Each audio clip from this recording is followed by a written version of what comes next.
أعوذ بالله السميع العليم من الشيطان اللعين الرجيم. بسم الله الرحمن الرحيم وبه نستعين وهو المعين. الحمد لله رب العالمين والعاقبة للمتقين والجنة للموحدين والنار للملحدين والمنكرين. الصلاة والسلام على سيد الأنبياء والمرسلين خاتم النبيين مولانا مولى الكونين جد الحسن والحسين أبي القاسم محمد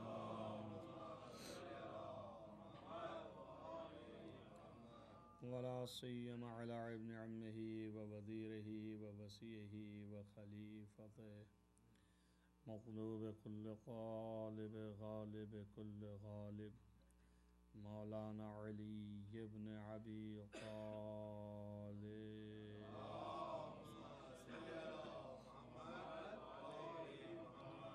وعلى آله الطيبين الطاهرين المعصومين المظلومين الذين أذهب الله عنهم الرجس وطهرهم تطهيرا.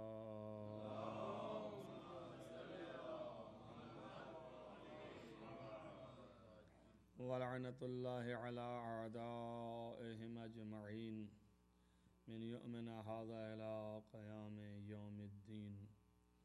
أما بعد فقد قال الله سبحانه وتعالى في كتابه الحكيم بسم الله الرحمن الرحيم قل إن كنتم تحبون الله فاتبعوني يحببكم الله ويغفر لكم ذنوبكم والله غفور رحيم. صلوات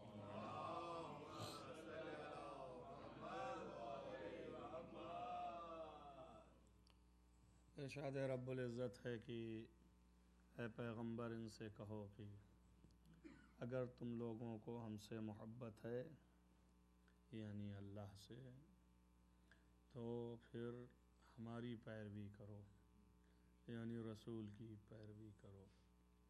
یحببکم اللہ تو اللہ تم لوگوں سے بھی محبت کرنے لگے گا. ویغفر لکم ذنوبکم اور تمہارے سارے گناہوں کو بخش دے گا. واللہ غفور الرحیم اللہ جو ہے بہت ہی زیادہ مغفرت کرنے والا ہے اور رحمت کرنے والا ہے. ایک صلوات پڑھیں محمد وعلی.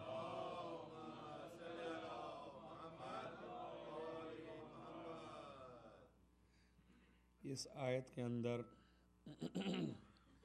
ہر ایک چیز جو ہے وہ دلیل سے کے عنوان پر ہے مگر سادے جملے اللہ نے استعمال فرمائے.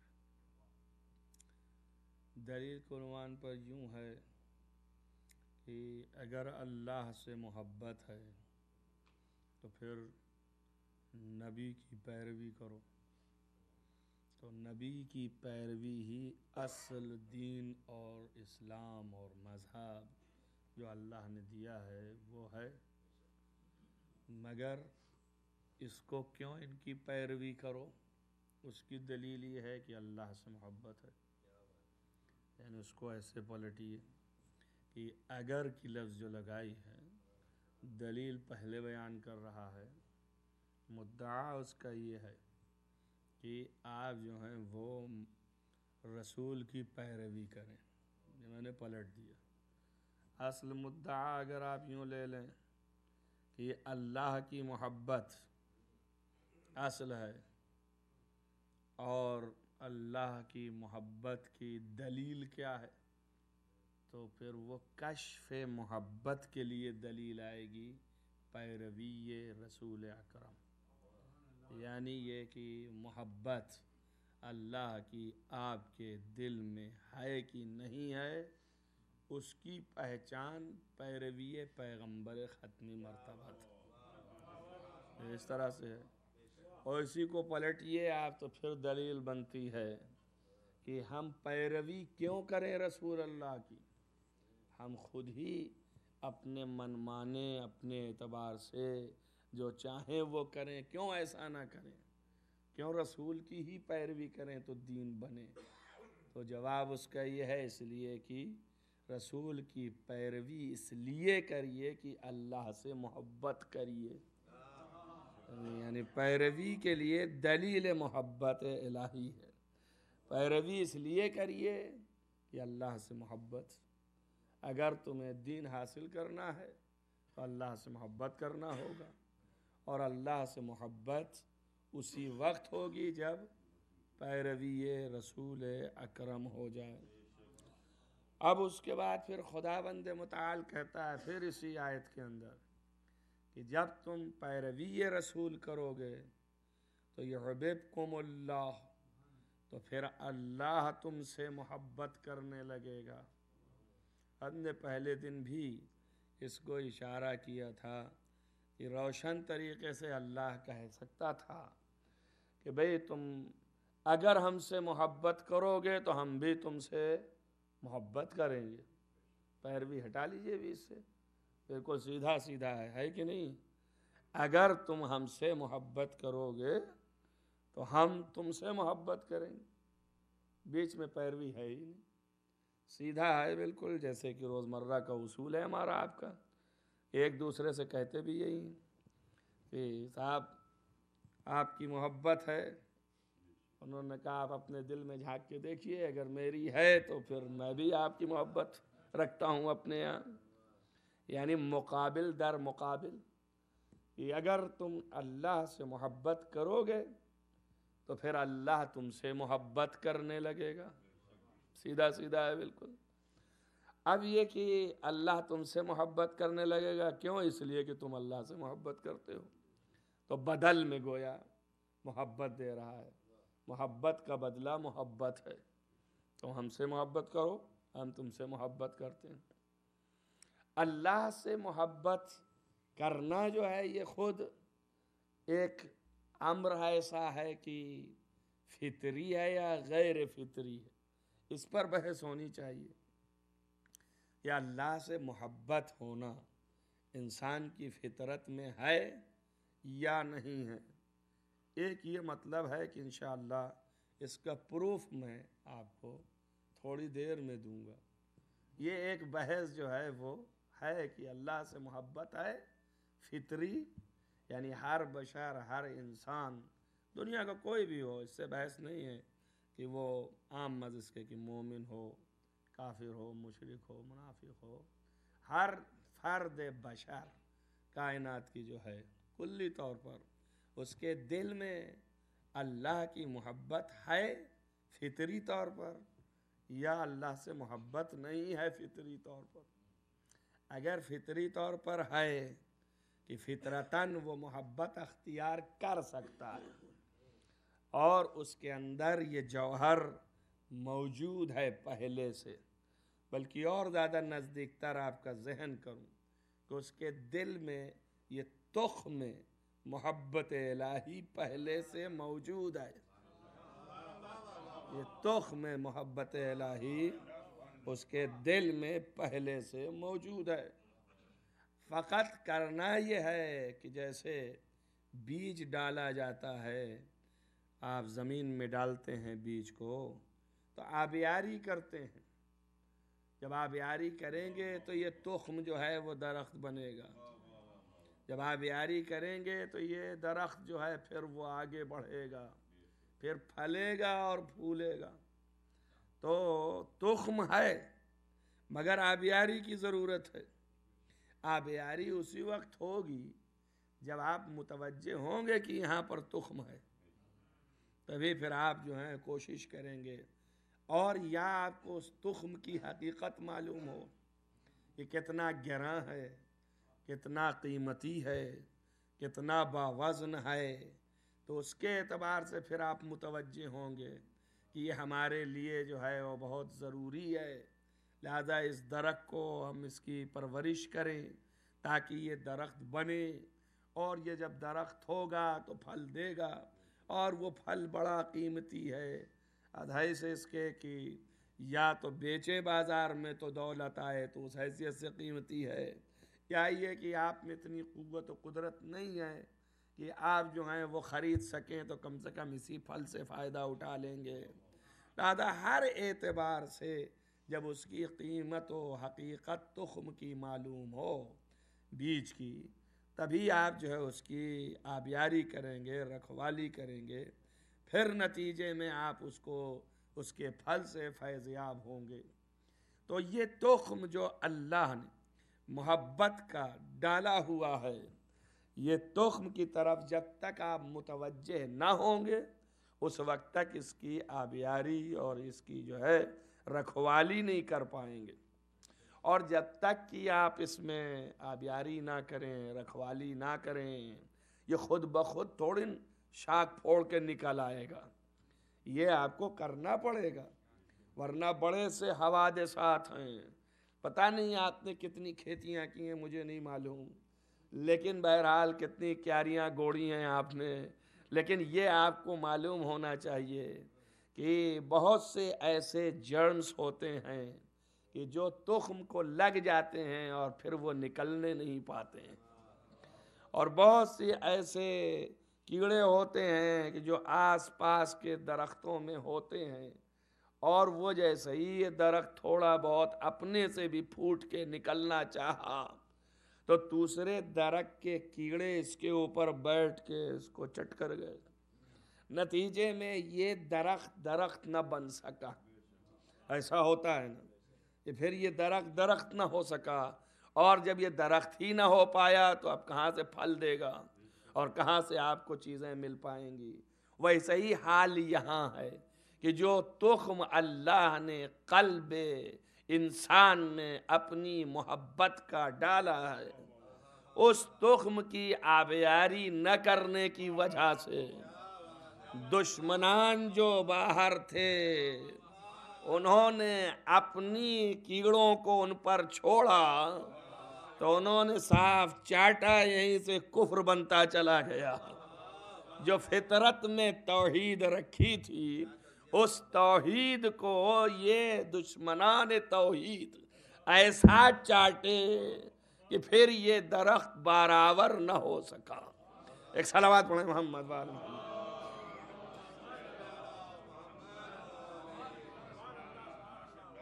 اب یہ کہ یہ اللہ نے ڈالا کہاں ہے، یہ کس طرح ڈالا اور کب ڈالا، اس کے لیے کہیے تو گہرا چلا جاؤں، نہیں تو ظاہر رہوں۔ ظاہر تو یہ ہے کہ آپ آیتیں جو ہیں وہ پڑھیے۔ قرآن مجید میں اللہ اعلان کرتا ہے، اذ اخذ اللہ، جب اللہ نے بنی آدم کو ان کی پشت سے نکالا، اذ اخذ اللہ من بنی آدم من ظہورہم، بنی آدم ہی کو جو ہے آدم کی پشت سے اللہ نے نکالا، تو ان سے اخذ کیا، عہد لیا اللہ نے، اور اس عہد میں اللہ نے کہا الستُ ربکم، کیا میں تمہارا پروردگار نہیں ہوں؟ تو تمام فطرت روحانی جو ہے اس نے اقرار کیا کہ بلا تو ہی جو ہے میرا پروردگار ہے۔ تو اب جب اللہ نے خود واضح کر دیا کہ یہ کیوں کہا، یہ بھی اللہ نے کہا ہے، یہ آشنا رہے آپ کو، اور بہت سے سوالوں کا جواب اس ایک فقرے کے اندر موجود ہے قرآنی، کہ جہاں پر اللہ نے کہا کہ جب ہم نے بنی آدم کو ان کی پشتوں سے نکال کر کے اور ان سے عہد لیا اور پوچھا الستُ ربکم، کیا ہم تمہارے پروردگار نہیں ہیں؟ تو انہوں نے جواب میں کہا بلا، یقیناً آپ ہمارے پروردگار ہیں۔ تو پھر اللہ نے کہا کہ یہ ہم نے کیوں کیا، یہ ایسا کام ہم نے کیوں کیا؟ اس لیے کیا کہ اللہ تقولو، یہ لوگ جو ہیں یوم القیامہ، قیامت کے دن یہ نہ کہیں کہ ہم لوگ غافلن، ہم لوگ غافل تھے، اما اس سے کہ جو توحید تھی دہان میں اس سے ہم غافل تھے، اس لیے ہم عالم ارواح میں، سورہ انعام ہے، جا کے دیکھیے 170 کے آس پاس، تو وہاں پر ہے کہ ہم نے اس لیے یہ عہد لیا ہے کہ یہ قیامت میں آن کے یہ نہ کہیں کہ ہم تو تیری عظمت اور تیری توحید اور تیری ذات سے غافل تھے۔ اب دیکھیے قرآن خود ہی واضح کر رہا ہے۔ اب اس عہد کے بعد کائنات کے کسی کونے میں کوئی بھی پیدا ہو اور کوئی بھی انسان وہاں رہے اور یہ اپنے لیے عذر نہیں لا سکتا کہ میرے پاس کوئی نبی نہیں آیا، میرے پاس کوئی ولی نہیں آیا کہ جو مجھے یہ بتاتا کہ اللہ بھی ہے۔ اللہ نے خود واضح کر دیا کہ اس لیے ہم نے عہد لے لیا تاکہ قیامت میں آ کے یہ نہ کہے کہ ہمیں کسی نے تعلیم ہی نہیں دی ہے۔ تو جو کہ آپ نے یعنی فطرت میں رکھ دیا اس نے۔ یہی وقت جب ابھی خلق نہیں کیا تھا، پیدا نہیں کیا تھا، خلقت سے پہلے ہی اس نے فطرت میں رکھا اور ساری روحوں سے اعتراف لیا کہ الستو ربکم، کیا میں تمہارا پروردگار نہیں ہوں؟ تو سب نے کہا بلا، کسی نے انکار بھی نہیں کیا، سب نے اقرار کر لیا کہ ہاں تو پروردگار ہے۔ تو آپ دیکھیں کہ یہاں پر اللہ نے فطرت میں جو وحدانیت رکھی اور وہاں پر روحوں نے اقرار کیا، پھر یہاں آنے کے بعد بہتوں نے انکار کر دیا اور قیامت تک انکار کر رہے ہیں۔ اگر بڑوں کا نام لیا جائے تو وہ بڑے بڑے ہیں، یا تو حامان ہیں، یا تو فرعون ہیں، یا تو شداد ہیں، یہ بڑے بڑے ہیں کافرین، اور چھوٹے چھوٹے لا یوم القیامہ جو نام آور نہیں ہیں وہ بہرحال قیامت تک ہیں۔ آپ سوچیں کہ بلا کہنے کے بعد، اقرار کرنے کے بعد یہاں آ کے انکار کر دیا، اللہ کی توحید و وحدانیت کا اقرار کیا اور اس اقرار کے بعد یہاں آ کر کے انکار کر دیا، اور جب انکار کر دیا تو اللہ کی زبان میں کافر ہو گئے اور وہ کافر ہی کی طرح شمار کیے گئے۔ اب یہاں پر میں آپ کے بالدگی کے لیے، ورنہ میرا آرگومنٹ رہے گا اور بحث ابھی رہے گی، مگر آپ کی بالدگی کے لیے کہ دیکھیے وہاں اللہ نے قرار لیا کہ الستو ربکم، کیا میں تمہارا پروردگار نہیں ہوں؟ تو سب نے بلا کہا اور بلا کہنے کے بعد انکار کر دیا۔ جب انکار کر دیا تو کافر یا حامان بنا، یا شداد بنا، یا فرعون بنا۔ ایک جگہ پر اور بھی اقرار لیا گیا انہی لفظوں کے ساتھ، جو لفظ وہاں ہے وہی لفظ یہاں ہے کہ الستو ربکم، اور یہاں بھی یہی ہے الستو اولی بکم من انفسکم، کیا ہم تمہارے نفسوں سے زیادہ اولا نہیں ہیں؟ جو سوال وہاں تھا وہی سوال یہاں ہے، جو جواب وہاں تھا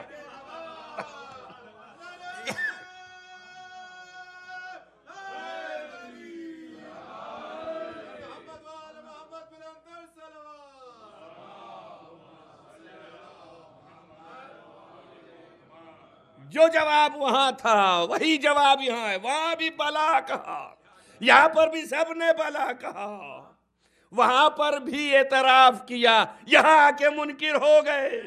توجہ کریں آپ، میدان غدیر میں بھی اعتراف کیا، اور جیسے انہوں نے کہا من کنتو مولا فہذا علی مولا، تو بلا کے رسی میں پھنس گئے۔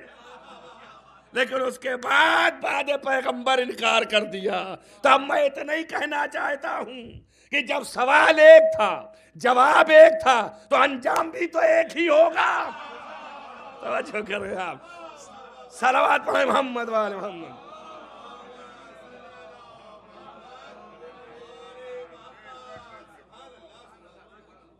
تو آپ دیکھیں نا کہ ہے نا فطرت میں اللہ نے توحید خوابیدہ کیا اور فطرت میں رکھ دیا، اقرار لے لیا، ساری روحوں نے اقرار کر دیا، اور وہاں سے اقرار کرنے کے بعد جب یہاں آ گئی تو یہاں پر انکار کر دیا۔ اب انکار کیوں کیا تم نے؟ اب بات اصل یہ ہے کہ وہ فطرت میں جو توحید رکھی تھی وہ روحانی کیفیت میں تھی۔ جب روح کے اوپر مادے کی پرت چڑھ گئی تو وہ روحانی کیفیتوں میں نسیان و فراموشی کی کیفیت آنے لگی۔ چونکہ نسیان و فراموشی کی کیفیت آنے لگی، لہذا وہی توحید جو فطرت میں رکھی تھی اسے بھول گئے، اور اب اس کی طرف توجہ نہیں ہے۔ چونکہ بھولنے لگے اس لیے اللہ نے کہا کہ خلق تو میں ہی نے کیا ہے، فطرت تو میں ہی جانتا ہوں، لہذا اپنی طرف متوجہ کرنے کے لیے اس نے انبیاء بھیجے، اولیاء بھیجے، تاکہ امیر المومنین نے فرمایا کیوں انبیاء آئے؟ فرمایا اس لیے آئے لِيُثِيرُ دَفَائِنَ الْقُلُوبِ، دلوں کے اندر جو چھپی کہانیاں ہیں توحید کی ان کو یہ ابھارنے لگے، تاکہ لوگوں کو تعلیم ہو جائے کہ خدا ہے۔ ایک صلوات پڑھیں محمد وآل محمد۔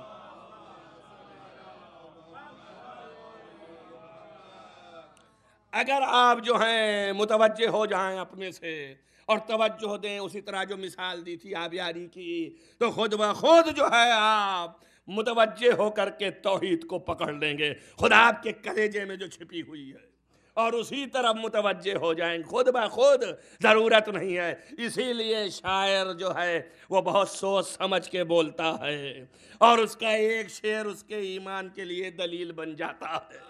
وہ کہتا ہم ایسے اہل نظر کو ثبوت حق کے لیے، اگر رسول نہ ہوتے تو صبح کافی تھی۔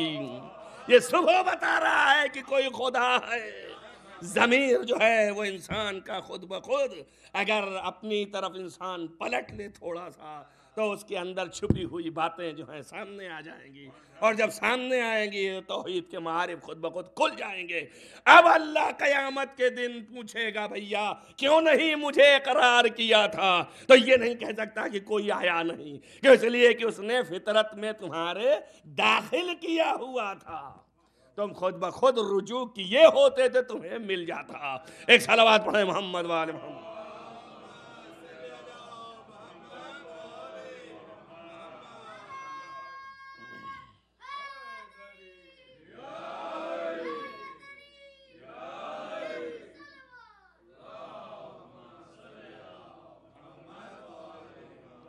اس کا مطلب یہ ہو گیا کہ اصل خالق جو ہے جس کی محبت دل میں آئے گی وہ خود پہلے دن ہی یہ اقرار لے رہا ہے کہ میں تمہارا رب نہیں ہوں، الست اولا ربکم، یہ رب کہہ کر کے اپنی حاکمیت کا اعتراف لے رہا ہے۔ کیا میں تمہارا رب نہیں ہوں؟ میں ہی ہوں تمہارا کارساز، ہوں کہ نہیں ہوں؟ عالم ارواح میں سارے بنی آدم جو ہیں انہوں نے اعتراف کر لیا۔ ہم آپ کو بتا رہے تھے کہ یہ فطرت کے اندر اللہ نے ودیت کیا، پھر لوٹوں گا یہاں، مگر یہاں کی بات سنیں۔ فطرت میں جو ودیت ہوئی روحانی چیز پر، اب اس کے بعد جب مادے کی پرت جمنے لگی تو روح میں یہ خاصیت ہے کہ جیسے ہی مادہ اس پر چھائے تو اس کے اندر نسیان و فراموشی کی کیفیت آئے، تو اب لازم ہے کہ اس کو بچانے کے لیے مادے پر بھی کسی چیز کی کوٹ ہونی چاہیے۔ سب کے یہاں اگر ایسا ہو جائے گا تو سبھی بھول جائیں گے، اس لیے لازم ہوا کہ کوئی کوٹ ہو۔ اب ہم میں اور ان میں یہی فرق ہے کہ ہماری خلقت روح کے بعد جب مادی ہوئی تو ہمارے ہاں نسیان بھی آیا، فراموشی بھی آئی، لیکن ان کی خلقت نور مجسم رہی۔ توجہ کریں آپ، اب ظاہر چونکہ دکھانا تھا آپ جیسے، اس لیے بشرا کہہ دیا، بشر انما، ہم جو ہیں